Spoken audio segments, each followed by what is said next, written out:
It is being predicted that monsoon will be normal to above normal. Monsoon इस बार normal या उससे अच्छा ही रहेगा. Okay. What can we expect, sir, from the monsoon session? Because parliamentary affairs minister आप हैं. पिछला monsoon सत्र देखें तो विपक्ष के हंगामे की वजह से बड़ा खराब गया था सर, और इस बार तो मुद्दे ऐसे हैं, लगता है उससे भी ज्यादा खराब हो सकता है. नहीं, मैं इतना ही कहना चाहता हूं. मैं इसमें ज़्यादा अभी प्रेडिक्ट तो मैं नहीं कर सकता हूं, लेकिन मैं इतना कह सकता हूं कि सरकार लास्ट टाइम भी कहा था और इस बार भी मैं कह रहा हूं, ये मैं पूरे जिम्मेदारी के साथ कह रहा हूं, with all responsibility on my shoulder I am telling, सरकार सभी विषयों के लिए एनीथिंग दे वांट हम चर्चा के लिए तैयार है, क्योंकि हमारा स्थिति मजबूत है, हमारा इंटेंशन ठीक है. माननीय प्रधानमंत्री जी के नेतृत्व में हमारा जो इंटेंशन है, पर्पस है, उद्देश्य है, वो उद्देश्य बहुत क्लियर है. देश के लिए सुशासन और देश को, हमारा प्रधानमंत्री जी एक वाक्य कहा था 2014 में जब पहली बार उनको हमने चुनाया था हमारे पार्लियामेंट्री पार्टी के लीडर के नाते, तब उन्होंने कहा था ये सरकार, हमारा सरकार गरीबों के लिए समर्पित सरकार है. यही मनसा रखते हुए हम काम कर रहे हैं. इसलिए मुझे लगता है अगर वो चर्चा करना चाहते हैं तो नोटिस देने दो. हम कोई भी चर्चा से भागना नहीं चाहते हैं, लेकिन वो चर्चा ही नहीं करना चाहता नहीं, है. लेकिन इस बार तो मुद्दे बहुत है. क्या इन सब पे चर्चा होगी? क्या अग्निपथ पर चर्चा होगी? हाँ जी, क्या जिस तरह से विपक्षी पार्टी कह रही है, कांग्रेस कह रही है, मैं सीधे नाम लेता हूं, राहुल गांधी को जिस तरह से ईडी के दफ्तर के चक्कर काटने पड़े, महंगाई, फिर आप ज्ञानवापी के मुद्दे पर आइए, आगे बढ़े तो एक मजहबी तनाव भी दिखता है. क्या सरकार इन सभी मुद्दों पर चर्चा के लिए ओपन है? एक तो हम चर्चा के लिए तैयार है, और राहुल गांधी का ईडी के सामने इंक्वायरी के लिए अटेंड होना, ये बहुत क्या एक कौन सा बड़ी बात है? ये चर्चा करना है तो करने दो. ये जब माननीय नरेंद्र मोदी जी मुख्यमंत्री थे, he was in a constitutional position as the chief minister, उस टाइम भी उनको बुलाया गया था.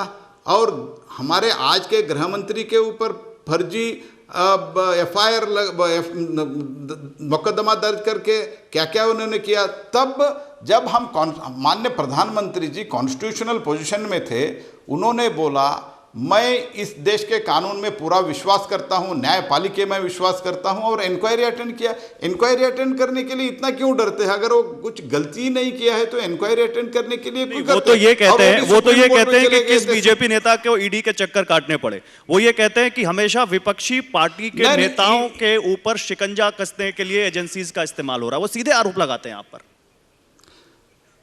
नहीं, वो आरोप तो लगाने का उनका काम है, लेकिन अभी देश में कोर्ट है या नहीं, न्यायपालिका है या नहीं? न्यायपालिका को गए थे नहीं कि नहीं गए थे?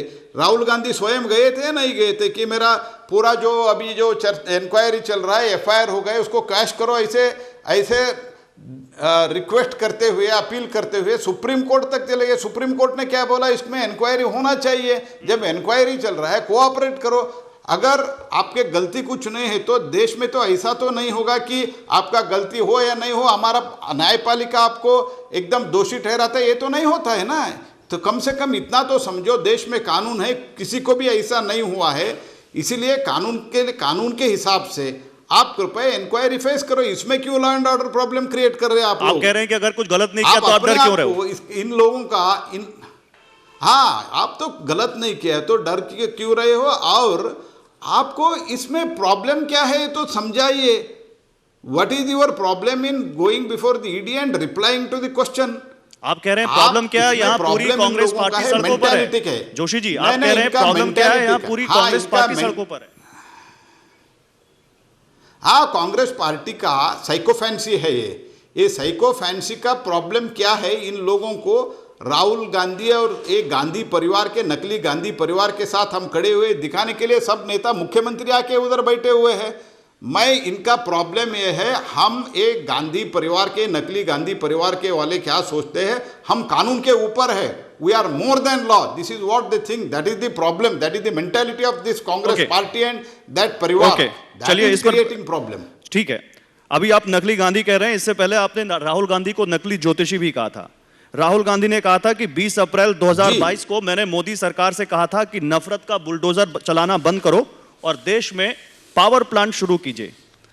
आज कोयले और बिजली संकट ने पूरे देश में तबाही मचा दी है. तब उनको आपने जवाब देते हुए कहा था कि राहुल गांधी नकली ज्योतिषी हैं। लेकिन देश ने बिजली संकट तो देखा है प्रहलाद जी। एक समय था जब लगा था कि एसओएस मैसेजेस आने लगे पावर प्लांट से, और कोयले की शॉर्टेज की वजह से देखा, क्योंकि आप कोयला मंत्री भी हैं, तो संकट तो था, इसको तो आप नहीं नकार सकते। और शायद अभी भी स्थिति नॉर्मल नहीं है। एकदम स्पष्ट रूप से मैं आपको एकदम स्पष्ट रूप से बताता हूं कि कोयले का देखो डिमांड, पावर का डिमांड ज़्यादा होने के कारण 6 दिन का 5 दिन का कोयला था, और बीच में वो 4-5 दिन का था, अभी 11 दिन का है। Now it is 11.5 day stock in all TPPs. Average stock हमारा 11.5 डेज का है आज के दिन में। और कोई भी देश के कोई भी भाग में कोयला शॉर्टेज से पावर शॉर्टेज नहीं हुआ, ये मैं दावे के साथ कह सकता हूँ। लेकिन एक माहौल ऐसे क्रिएट किया कि 4 दिन के बाद 5 दिन के बाद 5 दिन का कोयला है, सिर्फ 5 दिन का कोयला है, इसका मतलब ये नहीं कि 5 दिन के बाद डार्क हो जाएगा। हमारा डे टू डे बेसिस पर कोयला रिप्लेनिशमेंट होता ही रहता है, हम भेजते ही रहते हैं।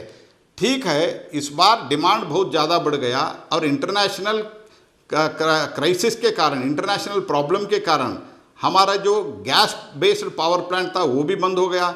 इंपोर्टेड बेस्ड पावर प्लांट जो अराउंड 4,200 पर टन था वो हो गया 13-14,000 पर टन। इसलिए इंपोर्टेड बेस्ड पावर प्लांट अपने जो प्रोडक्शन था, जनरेशन था, वो बंद कर दिया। इसलिए डोमेस्टिक कोल का प्रोडक्शन, डोमेस्टिक कोल के ऊपर थोड़ा ज़्यादा प्रेशर पड़ा। मैं ये नहीं मानता हूँ कि शॉर्टेज मीन्स हमारा पूरा अंधकार होने वाले था, ऐसे तो माहौल इन लोगों ने खड़ा कर दिया। मैं और एक चीज बोलता हूँ, अप्रैल 20 को के बारे में ये जो बात करते हैं, उन्होंने कुछ भी नहीं बोला था, कुछ भी नहीं कहा था अननेसेसरली। वो पहले जब थोड़ा कुछ प्रॉब्लम होता है, मैं पहले ही बताया था, ये राहुल गांधी का एक स्टाइल बन गया है। ठीक है।